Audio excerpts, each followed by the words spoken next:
Hello student, welcome to online class in Sasta inter college. आज हम लोग पढ़ने जा रहे हैं क्लास 9th गणित और अभ्यास हमारा 1.1। कल हम लोगों ने पहले चैप्टर का कुछ परिचय देखा था, जिसमें हमने संख्याओं के बारे में देखा था, किस प्रकार की संख्याएं होती हैं उनके बारे में हम लोगों ने अध्ययन किया था। यहाँ पर देखिए आज हम 1.1 स्टार्ट करते हैं और पहला क्वेश्चन आपके सामने लिखा हुआ है, क्या शून्य एक परिमेय संख्या है? क्या इसे आप P/Q के रूप में लिख सकते हैं, जहां P और Q एक पूर्णांक है और Q does not equal to 0, Q 0 के बराबर नहीं है। तो एक बात बताइए, यहाँ पर देखो कि क्या शून्य एक परिमेय संख्या है? अगर शून्य की बात ये कर रहा है तो जरा देखो, शून्य ये है, हम इसके बटे में 1 लगा सकते हैं, या फिर इसको हम 0/2 लिख सकते हैं, या फिर इसको हम 0/3 लिख सकते हैं, या फिर हम 0/4 लिख सकते हैं। मैं अगर यहाँ पर देखूं तो P/Q की बात कर रहा है। P तो हमारा शून्य ही रहेगा और Q पर कोई भी पूर्णांक हो सकती है। Q क्या है? कोई भी पूर्णांक हो सकती है। बात समझना, P यहाँ पर शून्य रहेगा, Q कोई भी पूर्णांक हो सकती है। इसमें कहा है Q dot not equal to 0, तो Q तो 0 है नहीं, Q तो कोई संख्या हो सकती है, तो इसलिए हमारा 0 क्या होगा? एक परिमेय संख्या होगी। अतः शून्य क्या है? परिमेय संख्या है। लिखोगे कैसे? क्या एक शून्य परिमेय संख्या है? लिखोगे हाँ शून्य एक परिमेय संख्या है। शून्य एक परिमेय संख्या है क्योंकि शून्य को P/Q के रूप में लिख सकते हैं,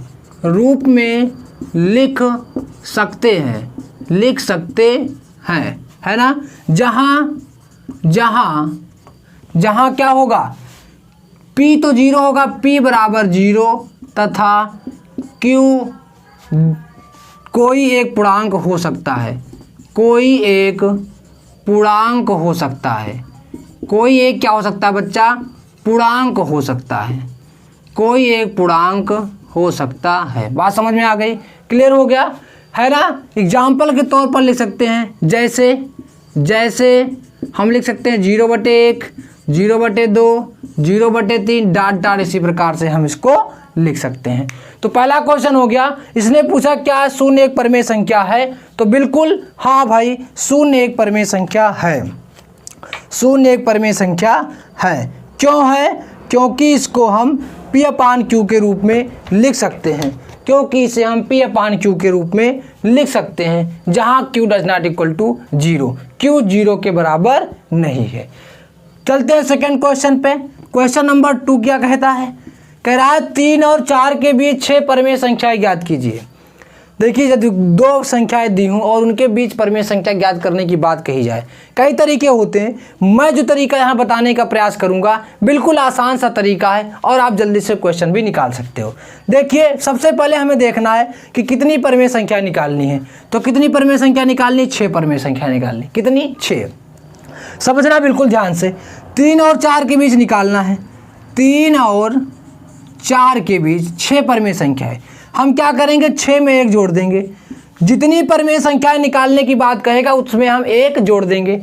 तो 6 निकालना है, 6 + 1 7 से गुणा तथा भाग करने पर।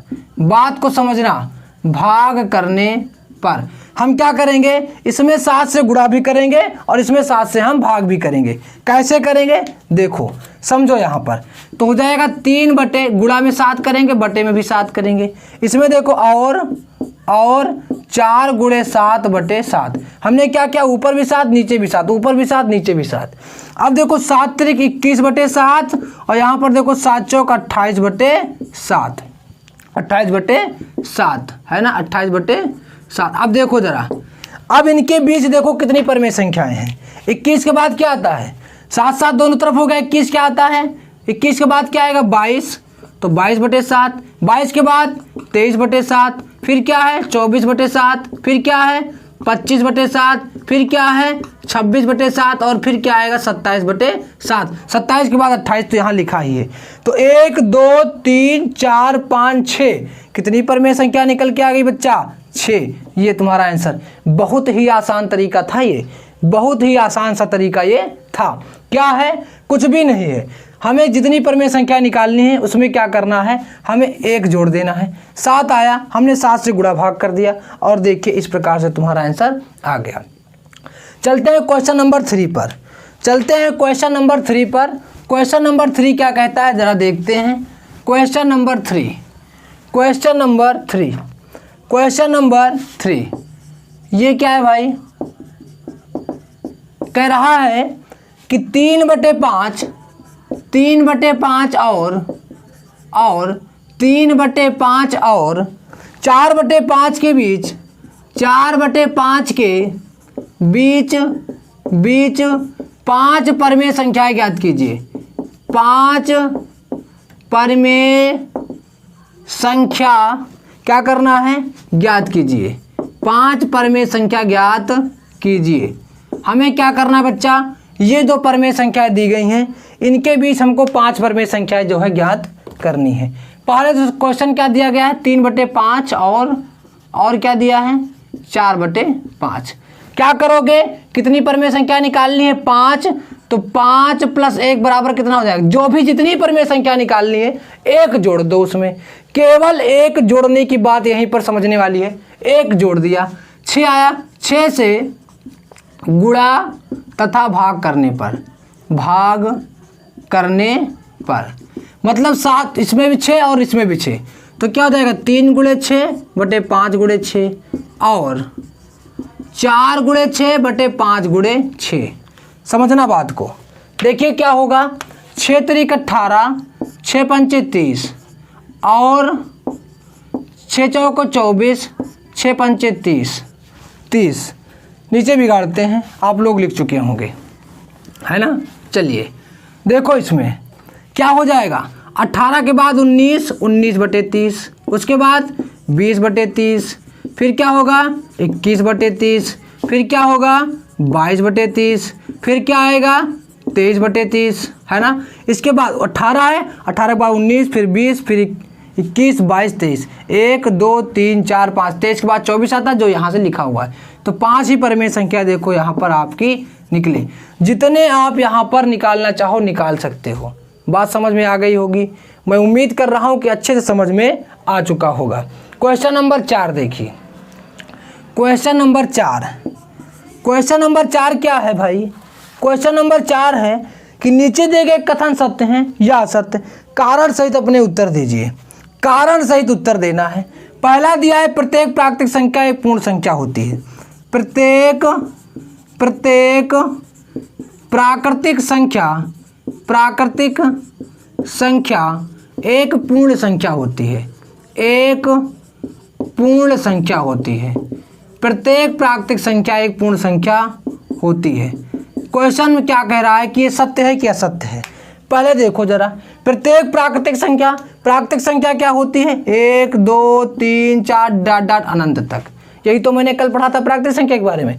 पूर्ण संख्या क्या पढ़ा था? -अनंत से +अनंत तक। मतलब इसी में एक भी आता है, 2 भी आता है, 3 भी आता है। मतलब जो भी प्राकृतिक संख्या है वो पूर्ण संख्या में आती है। तो यही तो कह रहा है प्रत्येक प्राकृतिक संख्या एक पूर्ण संख्या होती है। तो मेरा ये क्या होगा बच्चा? सत्य होगा। क्या होगा? सत्य होगा। सत्य क्यों होगा? यहां पर लिखोगे हाँ, क्या लिखोगे? प्रत्येक प्राकृतिक संख्या, क्योंकि सत्य लिखोगे, उसके बाद लिखना क्योंकि प्रत्येक प्राकृतिक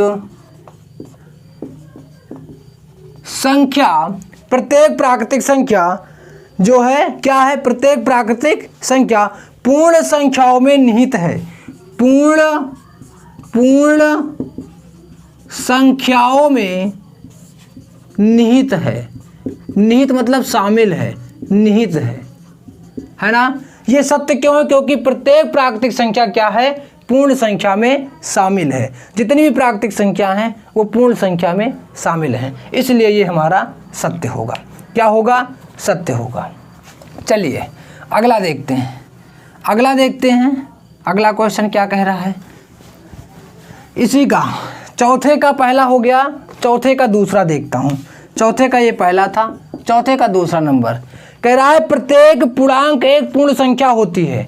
प्रत्येक पूर्णांक एक पूर्ण संख्या होती है। एक पूर्ण संख्या होती है। क्या बताया इसने? कह रहा है कि प्रत्येक पूर्णांक एक पूर्ण संख्या होती है। समझना बात को। प्रत्येक पूर्णांक का मतलब क्या हुआ कि 0, 1, 2, 3, 4 ये हमारी हो गई पूर्ण संख्या। ये हमारी क्या हो गई? ये हमारी हो गई पूर्ण संख्या। पूर्णांक क्या हो गया? पूर्णांक मतलब माइनस अनंत से डॉट डॉट प्लस अनंत तक, मतलब कि -1, -2, -3 इस प्रकार से 0 +1 +2 ये सब सारी चीज़ें क्या होती हैं? ये होती है तुम्हारी पूर्णांक। जैसे मान लीजिए हमने लिखा -2, -3, -4 है ना, 6, 7, 8 इस प्रकार जो भी संख्या है, जितनी भी संख्या है इस तरह से वो हमारी क्या होती हैं? वो हमारी होती हैं पूर्णांक। और ये हमारी क्या हो गई? पूर्ण संख्या। पूर्ण संख्या धनात्मक होती है और 0 में जुड़ा होता है, मतलब जो भी प्राकृतिक संख्या होती है उसमें हम 0 जोड़ देते हैं तो हमारा जो कि मिल जाता है पूर्ण संख्या मिल जाती है। तो प्रत्येक पूर्णांक, तो -3 भी तो पूर्णांक है, जबकि ये पूर्ण संख्या नहीं है, क्योंकि प्लस का ही पूर्ण संख्या होता है, माइनस का पूर्ण संख्या नहीं होता। तो इसका मतलब ये क्या हो जाएगा? ये हो जाएगा असत्य। क्या हो जाएगा बच्चा? असत्य हो जाएगा। लिखोगे असत्य। क्या लिखोगे? असत्य। लिखोगे असत्य क्योंकि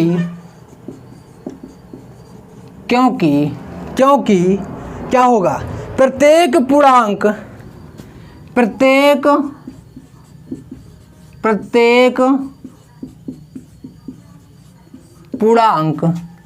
पूर्ण संख्या नहीं होती। प्रत्येक जो पूर्णांक है वो पूर्ण संख्या नहीं होती। प्रत्येक पूर्णांक पूर्ण संख्या नहीं होती। क्योंकि प्रत्येक पूर्णांक पूर्ण संख्या नहीं होती। क्यों नहीं होती? आपको ये भी तो बताना है। तो लिखोगे, ठीक है, लिखोगे क्योंकि असत्य, क्योंकि प्रत्येक पूर्णांक एक पूर्ण संख्या नहीं होती है ना। एग्जाम्पल के तौर पे लिखोगे, एग्जाम्पल के तो इसको एक ही लाइन में लिखवा दें क्या? एक ही लाइन में लिख लो। क्योंकि -1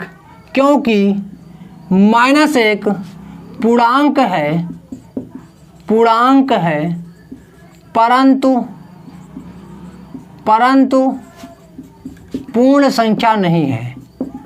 पूर्ण संख्या नहीं है। असत्य है क्योंकि -1 पूर्णांक है परंतु पूर्ण संख्या नहीं है ना। -1 क्या है? पूर्णांक है। पूर्णांक क्या होती है? माइनस अनंत से प्लस अनंत, यानी माइनस वाली संख्या भी होती है, प्लस वाली संख्या भी होती है, शून्य भी होती है। जबकि जो हमारा पूर्ण संख्या है वो क्या होता है? केवल शून्य होता है और 1, 2, 3, 4, 5, 6, 7। तो असत्य है क्योंकि -1 पूर्णांक है परंतु पूर्ण संख्या नहीं है, परंतु ये पूर्ण संख्या नहीं है। तो दूसरा क्वेश्चन हो गया। तीसरे पे चलते हैं। क्वेश्चन नंबर 3 देखिए क्या है कि प्रत्येक परिमेय संख्या एक पूर्ण संख्या होती है। प्रत्येक परिमेय संख्या एक पूर्ण संख्या होती है। एक पूर्ण संख्या होती है। प्रत्येक परिमेय संख्या एक पूर्ण संख्या होती है। जरा ये बताओ हमको कि क्या प्रत्येक परिमेय संख्या एक पूर्ण संख्या हो सकती है? प्रत्येक परिमेय संख्या क्या एक पूर्ण संख्या हो सकती है? परिमेय संख्या में देखो, अगर -2 को भी -2/1 ले लिया, ये परिमेय संख्या हो जाएगी। -2 एक परिमेय संख्या हम उसके रूप में बदल सकते हैं, है ना। लेकिन क्या जो है -2 एक पूर्ण संख्या है? पूर्ण संख्या तो नहीं है, क्योंकि पूर्ण संख्या क्या होती है? पूर्ण संख्या सदैव होती है धनात्मक। क्या होती है? पूर्ण संख्या तो सदैव हमारी होती है धनात्मक होती है। पूर्ण संख्या क्या होती है? सदैव धनात्मक होती है और उसमें शून्य भी जुड़ा होता है। तो फिर इसका मतलब क्या हुआ कि ये जो प्रत्येक परिमेय संख्या है ये एक पूर्ण संख्या नहीं होती। लिखोगे असत्य। क्या लिखोगे? असत्य। असत्य। क्योंकि प्रत्येक परिमेय संख्या, क्योंकि 1/2, क्योंकि 1/2 परिमेय संख्या है, परिमेय संख्या है, परंतु पूर्ण संख्या नहीं है, पूर्ण संख्या नहीं है ना बच्चा? ये हो जाएगा हमारा आंसर। तो इस प्रकार से 1.1 जो है वो समाप्त हो गया। 1.1 समाप्त हो गया। कल हम लोग 1.2 देखेंगे। ठीक है, तो आप लोग अच्छे से नोट्स बनाते रहिए। अब आपको डेली क्लास मिलेगी, मैं पूरा प्रयास करूंगा कि आपको डेली क्लास दे सकूं। ठीक है, अच्छे से अच्छे नोट्स बनाते रहिए। जो क्वेश्चन नहीं समझ में आता है उससे आप हमें पूछ सकते हैं, लेकिन क्लास देखने के बाद कमेंट में एक बार जरूर लिख दिया करें आप लोग कि क्लास आपको कैसी लगी। ठीक है, तो इससे थोड़ा सा हमें और अच्छा लगेगा कि आप लोगों को पढ़ने में अच्छा लग रहा है, हम और मेहनत करने का प्रयास करेंगे। ठीक, बाकी गर्मी आप देख रहे हैं बहुत ज़्यादा है, लेकिन फिर भी हम आपके लिए बिल्कुल खड़े हैं, डटे हुए हैं, और आप भी मेहनत करते रहिए। घर पर रहिए, सुरक्षित रहिए, खूब खुश रहिए। धन्यवाद।